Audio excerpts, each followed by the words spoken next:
और आज्ञा देते हैं, एषाम श्रियावलिप्ता नाम कृष्णेन आध्मायितात्मनाम धुनत श्री मदस्तंभम पशुन नयत संक्षेम। ये सब श्री से अवलिप्त हैं, धन के घमंड में हैं, धन ने इनको बिगाड़ दिया और कृष्ण ने उनको और धधका दिया, इनका मन बढ़ा दिया। कृष्णेन आध्मायितात्मनाम, कृष्ण के द्वारा श्रिया अवलिप्ता नाम धीमायितात्मा नाम। अच्छा, इसका अन्वय दो तरह से किया जा रहा है। कृष्णेन श्रिया अवलिप्ता नाम, शुरू से ही मैं ही कृष्ण लगाए रहे। एवं दुर्वृत्तति सयार्थम तेषाम दोषम तेना आत्मनः तेषु रोष भरम च बोधयित्वा अधुना अकृत्यमपि अकृत्यमादिशति ऐसा मिति। तो गोपों के दुर्वृत्ति को, अत्याचार को, अन्याय को बताते हुए, उनके दोष को दिखाते हुए अपना क्रोध उन पर जो हो रहा है वो उचित है, यह सिद्ध करने के लिए, यह सिद्ध करके अब अकृत्य करने का आदेश दे रहे हैं। जो करना नहीं चाहे फिर भी वो आदेश दे रहे हैं। कृष्ण के द्वारा इनकी श्री बढ़ी है और श्री में लोग अवलिप्त हो गए हैं। और श्री क्या? पशु वर्ग लक्षण लक्ष्म्या, श्रिया पशु वर्ग लक्षण लक्ष्म्या। धन क्या है? यही 2-4 लाख गौए हैं। वो ऐसे नहीं बोलते होंगे, ये 10-20 गौए हैं, बस इसी पर इनका धन बढ़ा, गर्व बढ़ा हुआ, यही बस धन है। पशु वर्ग लक्षण लक्ष्म्या अवलिप्ता नाम मत्ता नाम। इनके पास कुछ गौए हैं, इस अभिमान से या अवलिप्त हैं।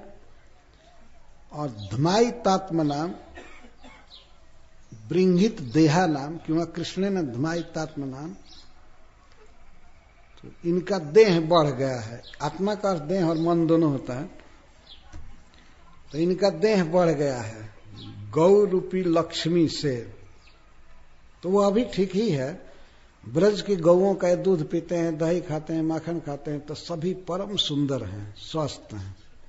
धमायितात्म नाम, श्री से धमायितात्मन है। या कृष्ण के द्वारा, या कृष्ण के द्वारा इनका मन बढ़ा दिया गया है। धमाय जो अग्नि को धधकाते हैं तो उसको धमायित कहते हैं। अग्नि छोटा है, अभी लहक नहीं रहा है, आंच नहीं दे रहा है, लपट नहीं निकल रही है, तो उसको फूंकने पर उसमें लपटें निकलने लगते और जलाना चालू करता है। तो कृष्ण ने इनको फूंका। फूंकने का मतलब कहा इनको कि ये जग करना चाहिए, यही है इनका मन बढ़ जाना। अथवा नित्य ही कृष्ण इनके साथ रहता है, इसलिए इनका उत्साह बहुत बढ़ा हुआ है। इनका देह, इनकी छाती फूली हुई है, कहने का आशय ये। धरती पर पैर नहीं दे रहे हैं कृष्ण के कारण। तो ऐसाम गोपा नाम श्री मदस्तंभम धुनुत, इन नंद आदि गोपों का जो श्री के कारण मद हो गया है, अभिमान हो गया है, उसको धुनुत, उसको धुन दो, अपनायत, दूर करो। धुनने का अर्थ दूर करो, इनके गर्व को दूर करो जा करके। गर्व दूर करने के लिए क्या पहले करना है? पशुन संक्षयम नयत। इनके पास जितने पशु हैं, पशु मतलब गोलक्षण, गायें, जितनी गायें हैं सबका समक्षयम, सम्यक क्षय करो, नाश करो, सबको पहले मारो उनको। उसके अभिमान में ये लोग हैं। गौएं नहीं रहेंगी तभी कहां। और इसके बाद भी जीने नहीं देना है, सबको बाढ़ में बहा देना है। और मैं आ रहा हूं, मैं वज्र से मार मार करके उस गोवर्धन को, जिसकी पूजा हुई है, उसको चूर्ण करके और समुद्र में बहा दूंगा। वो रहेगा ही नहीं, और ये सब जीवित नहीं रहेंगे, बाढ़ में सब मर जाएंगे, जहां तहां बिला जाएंगे। पता भी नहीं चलेगा कि ब्रज कहाँ है। छोटा सा हिस्सा पृथ्वी का, और इतना ब्राज ब्राज ब्राज, और उसमें एक छोटा सा पहाड़ और गिरिराज बन गया। मैं बड़े बड़े पर्वतों के पंख काटा हूं, वज्र मेरे हाथ में है, मैं आकर के पहले तो गोवर्धन को अदृश्य कर दूंगा, काट काट करके। क्या क्रेशर काटेगा, मैं मार करके काट दूंगा। तो ब्रज के कुछ पहाड़ों को ये इंद्र के साथ ही लोग काट रहे हैं, तो वज्र से ही काट रहे हैं, क्रेशर से। इनका कब अभिमान जाएगा, कब अज्ञान जाएगा। तो इंद्र इस तरह से बोल रहे हैं। सबसे पहले पशुन संक्षयम नयत, पशुओं का नाश करो। पशु कैसे नाश किए जाएंगे, ये आगे वर्णन किया गया है कि पशुओं का नाश करो, मतलब तुम्हारे पास जो नाश करने की शक्ति है उसी उपाय से नाश करो। मरुदगण जाएंगे, 49 प्रकार की आंधी जितना जोर से संभव है चलेगी, आंधी चलेगी। इसके बाद ओले बरसाए जाएंगे, पानी की बहुत बाढ़ हो जाएगी, सारा ब्रज डूब जाएगा। डूबने पर कौन बचेगा? नंद आदि गोप सब मर जाएंगे डूब करके, गौएं मर जाएंगी, और ऊपर से वज्रपात होगा, बिजली चमकेगी, कड़ाके की आवाज। कुछ लोग तो वज्रपात से, बिजली की आवाज, बादल की आवाज से ही डर करके मर जाएंगे, बचे खुचे बह करके मर जाएंगे। तो ये लोग तो तैयार हुए, लेकिन इंद्र ने देखा कि ये भय कर रहे हैं। आखिर नंद बाबा से लोहा लेना, कृष्ण उनके साथ हैं, तो इन लोगों को भय लग रहा है। क्योंकि कृष्ण के बारे में और सुने होंगे ना कि कालिए का दमन किए, अघासुर को मारे, धनुकासुर को मारे, या किसको मारे, सब पता है। तो थोड़ा हिचक रहे थे, ब्रज में जाने में हिचक रहे थे, थोड़ा रुक के, चलो मैं भी आ रहा हूं, इंद्र कहते हैं।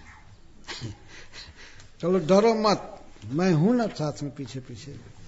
अहम च ऐरावतम नागम आरुह्य अनुब्रजे ब्रजम, अनुब्रजे तुम्हारे पीछे आऊंगा मैं। बिभ्यतस्तान प्रत्याह, श्रीधर स्वामी जी लिखते हैं कि वे लोग डर रहे थे जाने में ब्रज में, तो डरे हुए उन लोगों को आश्वासन देते हुए इंद्र कहते हैं अहम च, मैं भी आ रहा हूं, और अकेले नहीं। महाबीरजय मरुद गणई, महापराक्रमी मरुद गणों के साथ, अपने भाइयों के साथ मैं आ रहा हूं। जो दीति के 49 पुत्र हैं, इनके साथ हमेशा रहते हैं, तो उनके साथ मैं आ रहा हूं, मरुद गणों के साथ। नंद गोष्ठ जिघांसया, नंद गोष्ठ का विनाश करने के लिए मैं आ रहा हूं, और जल्दी आऊंगा, मैं सवारी से आ रहा हूं। ऐरावतम नागम आरुह्य। अच्छा, यहां पर ये कह रहे इंद्र कि मैं नाग पर चढ़ करके आऊंगा। ऐरावत नाग पर, नाग का अर्थ होता है हाथी, मैं हाथी पर चढ़ करके आ रहा हूं। रथ पर क्यों नहीं कहे, इनके पास तो रथ भी है, बहुत अच्छा।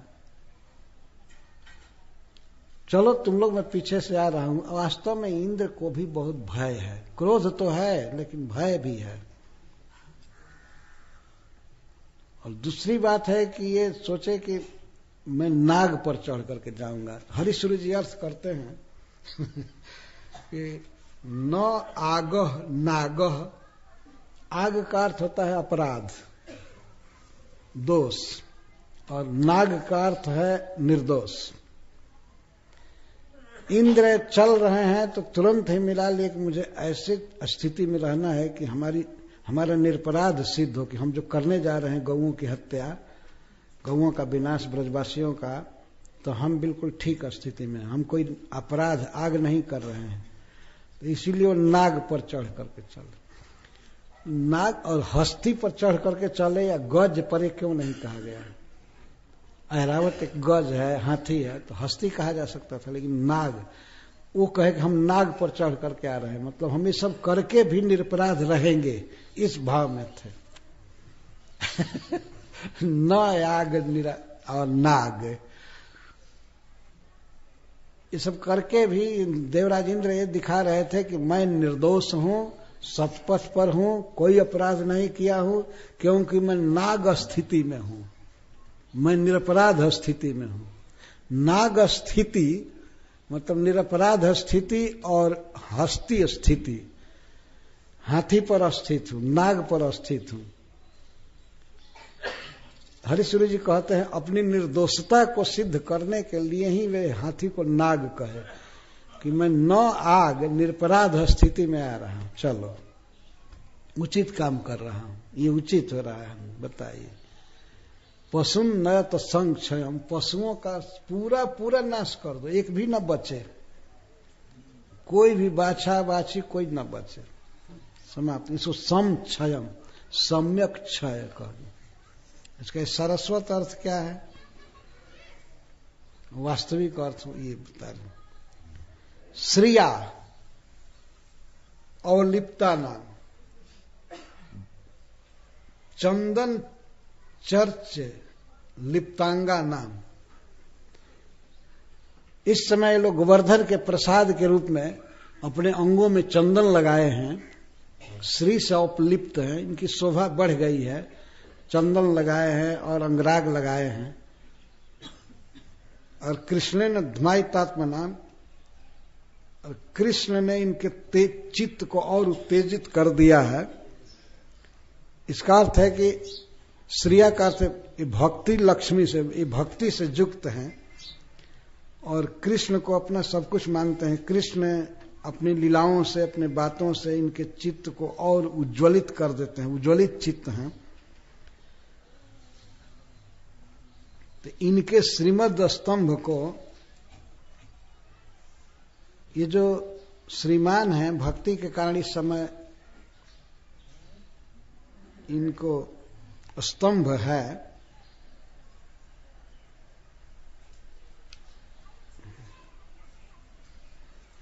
श्लोक मूल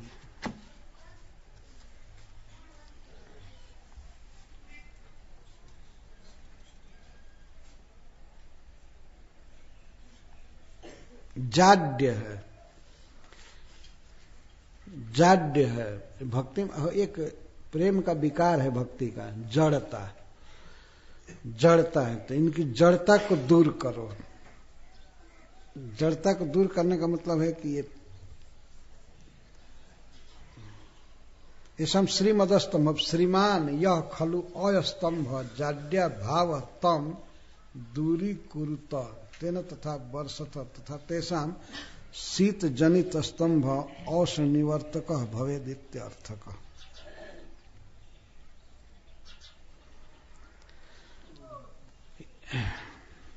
ऐसाम श्रीमत अस्तंभ,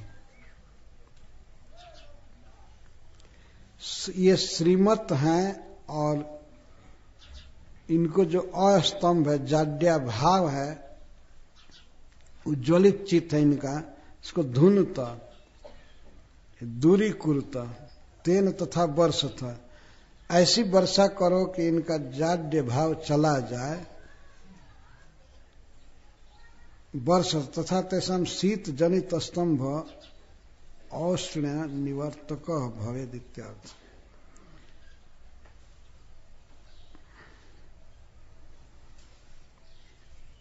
शीत जनित स्तंभ औष्ण्य निवर्तक भवेत इत्यर्थ।